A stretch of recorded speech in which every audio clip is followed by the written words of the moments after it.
Good morning, good evening, good afternoon. This is Doc P, and I'm going to give you what little I know about playing this little instrument there, right here, which I started when I was 15. I couldn't find the other link, so this is phase 2 of it. Let me start off with our basic head joint, which is like this. You can buy these up to $18,000 solid gold, and I suggest if you're serious about flute, start saving your money now for that, because of course as gold goes up, so will the head joint. If you notice, part of this is brass and part of it isn't, and that's important later for when you get ready to do your thing of tuning. Basically, we have a little hole there, as you can tell, that really is surrounded by, I believe this is called the mouthpiece. Certainly it functions as a mouthpiece would on a saxophone. What you're doing with the mouthpiece, and you can take this separately, is blowing across it. Okay? You got it? You blow like that. You see this little part of my lip? You can go around practicing that all day. Something like a trumpet player would do, but even more so with less effort. Because once you blow across that hole, you got it.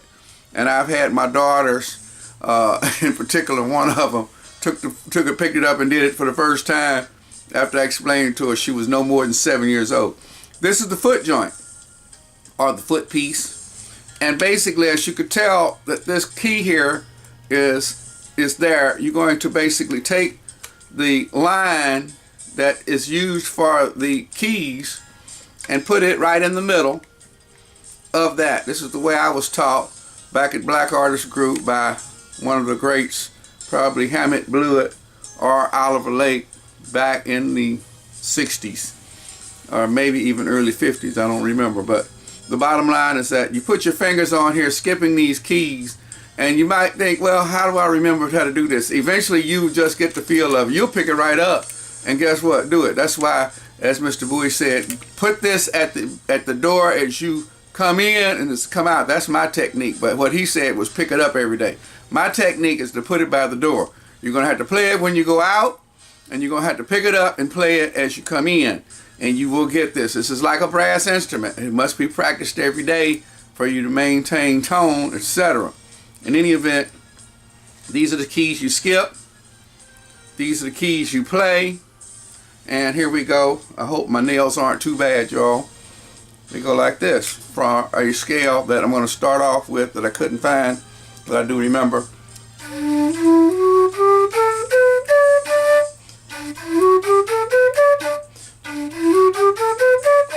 The reason why I played that scale is because it involves placing all the fingers down, then it involves not having any fingers at all.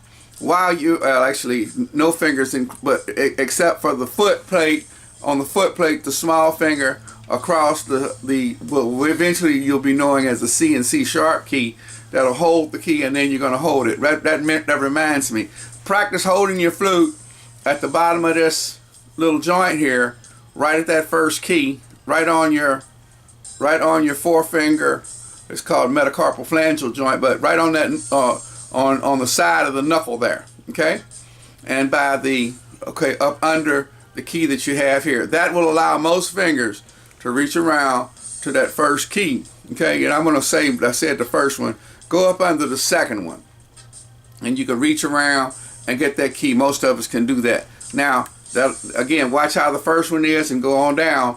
Look at these that I have here, and then you'll be able to move forward on being able to play the D scale. Now, guess what? There's a little song in the background. Let me see if I can get the key.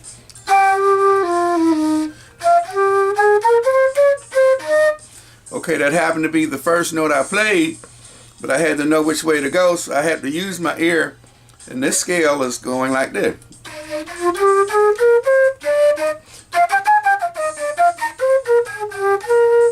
To the background music, one of those old Elder Barge tunes, as you can hear the flute in the background.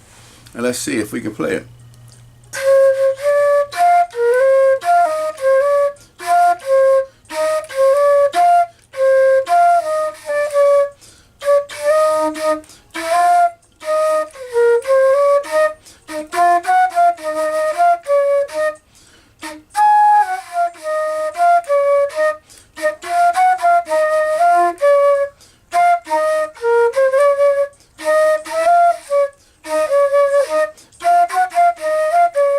etc., etc. Practice that at home. Get a song you like to play and start playing it. It's just that simple. Like the little Jewish lady said, find you something you like to do and go get paid. That'll conclude this. We love you. In Jesus' name, this is Doc P. We love you. Ain't nothing you can do about it.